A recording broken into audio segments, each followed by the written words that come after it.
अस्सलाम वालेकुम स्टूडेंट। अच्छा बेटे, फ्लूइड डायनामिक का न्यूमेरिकल नंबर 4 बहुत इंपॉर्टेंट क्वेश्चन है, तवज्जो से समझना। क्या कह रहा है? Water circulate throughout a house in a hot water heating system if the water is pumped at a speed of 0.5 metre per second through a 4 centimetre diameter pipe in the basement under a pressure of 3 atmospheres. ये यहां तक बेटा एक pause लेते हैं।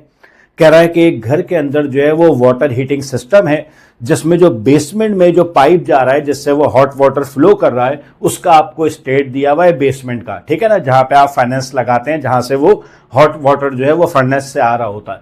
तो आपको basement में बता रहा है कि जो हॉट वाटर पाइप से जा रहा है वो इस रफ्तार से जा रहा है 0.5 मीटर पर सेकेंड से, और उस पाइप का जो डाया है, जो डायमीटर है पाइप का, वो आपको दिया हुआ है 4 सेंटीमीटर। मैंने चेंज कर लिया बेटा मीटर में, कैसे? 100 से डिवाइड करके।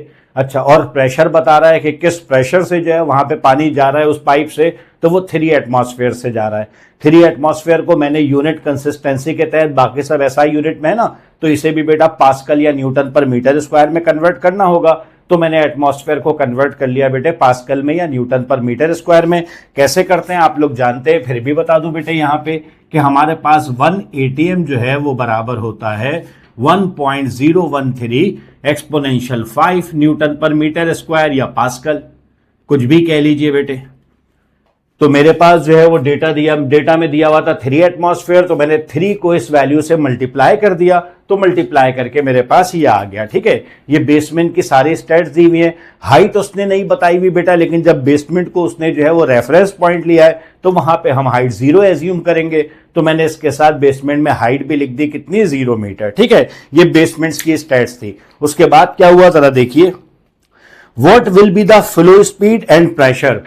कह रहा है अब आप बताइए फ्लो स्पीड या प्रेशर क्या होगा। क्यों बोल रहा है? यहां पे तो उसने बता दिया स्पीड भी क्या है और प्रेशर भी क्या है, क्योंकि अब डेटा कहां बन रहा है बेटा? सेकंड फ्लोर के ऊपर। देखिएगा जरा सवाल दोबारा। कह रहा है what will be the flow speed and pressure in a 2.6 centimetre diameter pipe on the second floor above 5.0 metre above.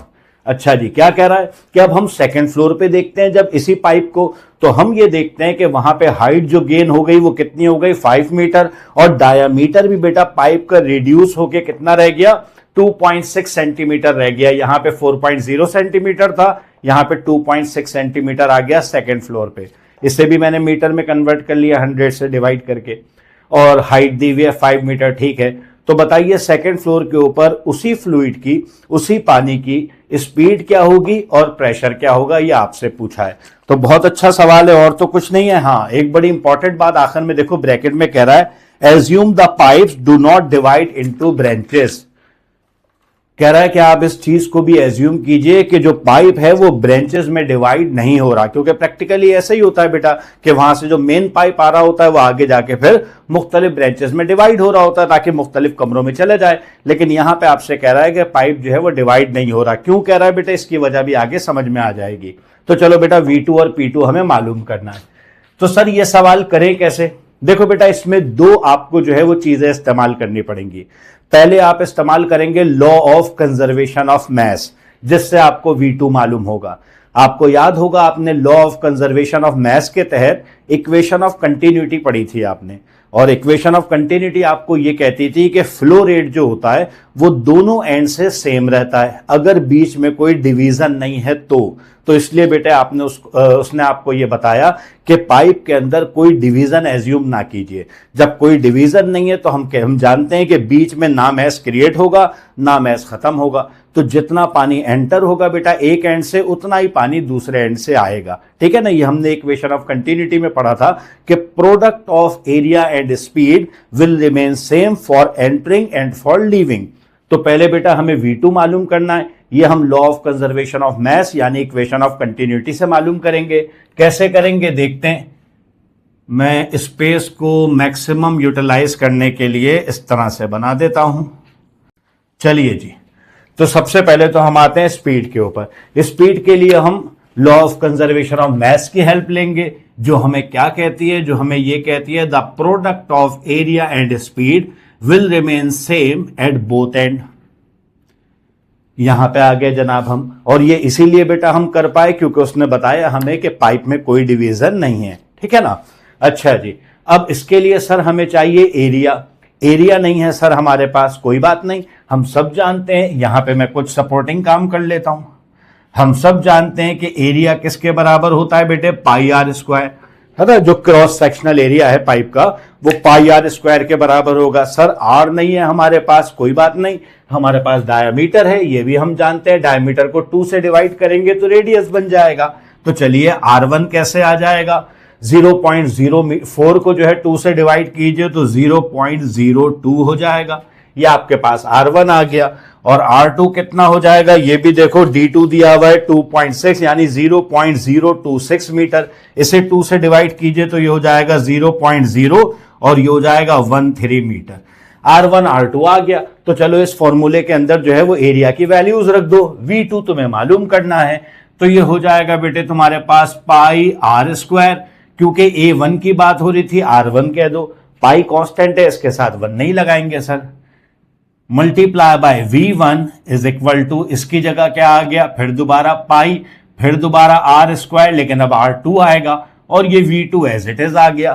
ठीक है, सिंप्लीफाई करो, पाई से पाई कैंसिल कर दो बेटे। V2 चाहिए तो इसको यहां पे लेके आ जाओ, तो V2 तुम्हारे पास हो जाएगा R1 का स्क्वायर डिवाइडेड बाय R2 का स्क्वायर, और ये V1 एज इट इज मौजूद था, ये बेटे मल्टीप्लाई हो रहा था, यहां के डिवाइड हो गया।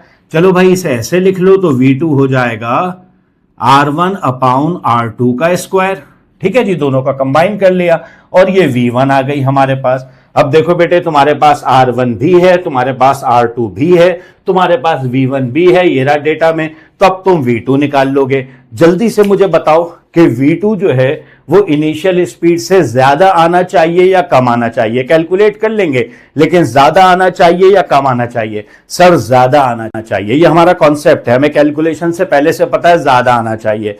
कैसे पता, इक्वेशन ऑफ कंटिन्यूटी ने बताया था कि क्रॉस सेक्शनल अगर आपके पास कम होगा तो स्पीड बढ़ जाएगी। तो देखिए ना, पहले आपके पास इतना डाया था, बाद में आपके पास इतना डाया है, तो क्रॉस सेक्शनल एरिया कम हो रहा है तो स्पीड यकीनन सर इससे ज्यादा आनी चाहिए, 0.5 से ज्यादा आनी चाहिए। ये भी बता दो हाथ के हाथ कि प्रेशर जब निकालेंगे P2 ये ज्यादा आना चाहिए या कम आना चाहिए। सर प्रेशर कम आना चाहिए। मुझे जो प्रेशर दिया हुआ था वो 3 ATM दिया हुआ था, लेकिन जब मैं सेकंड फ्लोर पे कैलकुलेट करेंगे तो हमारे पास प्रेशर कम आना चाहिए। क्यों कम आना चाहिए, 2 वजूहात है। एक तो हाइट गेन हो रही है, इस वजह से प्रेशर कम हो जाएगा। फिर क्योंकि आपके पास एरिया रिड्यूस हो रहा है पाइप का, तो स्पीड बढ़ जाएगी, जो कि हम कह रहे हैं कि ज्यादा आएगी। और हमने पढ़ा था बेटा बर्नौली प्रिंसिपल में कि जब स्पीड बढ़ती है तो प्रेशर हमारे पास रिड्यूस हो जाता है। तो देखो अगर हमारे कॉन्सेप्ट क्लियर है ना, तो पहले से हम जज कर लेते हैं कि जवाब हमारा क्या आना चाहिए, और ये कॉन्सेप्ट बेटा हमें पेपर में गलती करने से रोक देते। तो चलिए इनको कैलकुलेट करेंगे हम सबकी वैल्यूज रख के।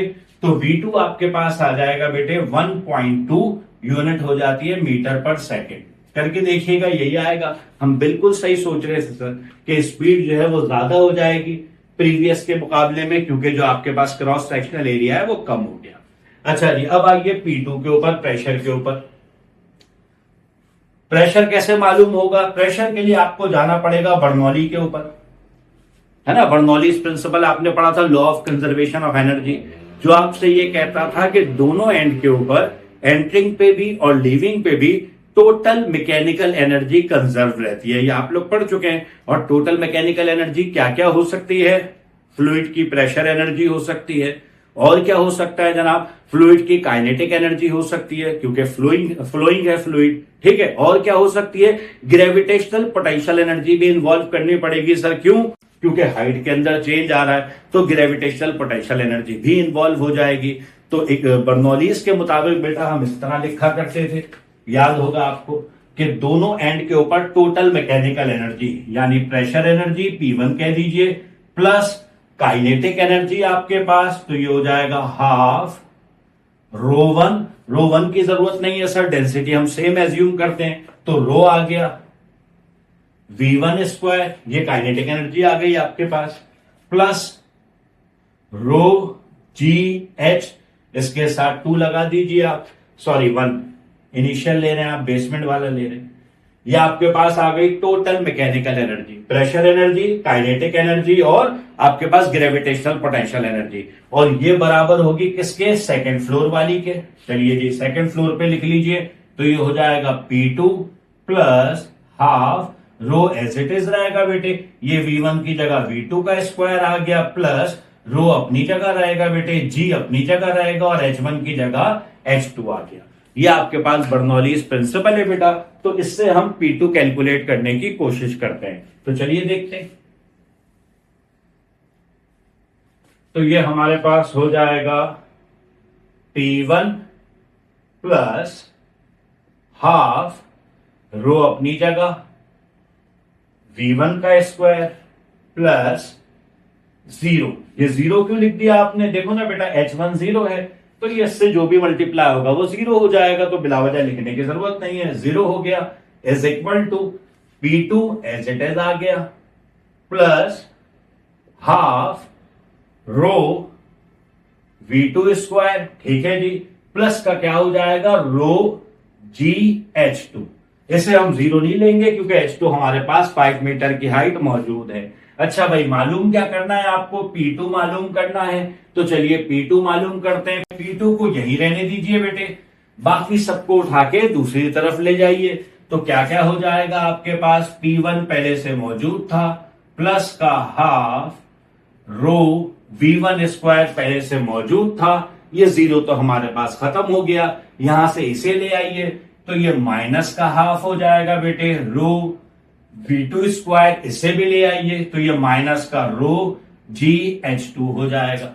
अच्छा, P1 के अलावा इन सब में देखो बेटा रो तुम्हारे पास कांस्टेंट है, डेंसिटी तुम्हारे पास कांस्टेंट है, तो ये इस तरह लिख लो, आसान हो जाएगी calculation. P2 is equal to P1 plus rho आपने कॉमन ले लिया, तो क्या बच गया बेटे? हाफ V1 स्क्वायर माइनस का हाफ V2 स्क्वायर माइनस का रो कॉमन आ चुका GH2। ये सब डेटा है तुम्हारे पास बेटे। बस ये डेंसिटी की और जहां तक G की बात है ग्रेविटेशनल एक्सेलरेशन की, ये मेरा बेटा कांस्टेंट होते हैं। ये पेपर में आपको गिवन होंगे। आपकी कैलकुलेशन के लिए मैं आपको लिख देता हूं कहीं पे, जो रो की वैल्यू है ये पानी के लिए होती है 1000 और डेंसिटी है तो ये हो जाएगा किलोग्राम पर metre cube, mass upon volume. और जो G की वैल्यू है बेटा ये सरफेस ऑफ अर्थ पे हम लेते हैं 9.81 मीटर पर सेकंड स्क्वायर। तो इन सब को रख के बेटा आप कैलकुलेट कीजिए। P1 आपको पता है, बाकी सारी चीजें पता है, तो P2 आपके पास आ जाएगा 2.5 एक्सपोनेंशियल 5 न्यूटन पर मीटर स्क्वायर या पास्कल। तो सर हमने ये सोचा था प्रेशर रिड्यूस होना चाहिए, बिल्कुल रिड्यूस हुआ ना। देखिए यहां पे कितना था आपके पास P1, यहां कितना आया। आप आसान कर लीजिए, एटीएम में कर लीजिए। एटीएम में कैसे करेंगे बताया था ना कि जब आपने एटीएम से पास्कल में करना था इस फैक्टर से मल्टीप्लाई किया, अब इस फैक्टर से डिवाइड कर दीजिए तो हो जाएगा एटीएम में ज्यादा अच्छा कंपेयर हो जाएगा। P2 is equal to 2.5 exponential 5 divided by 1.013 exponential 5। जल्दी से करो, देखो ये तो पूरा ही कैंसिल हो गया, ये ऑलमोस्ट यही रहेगा।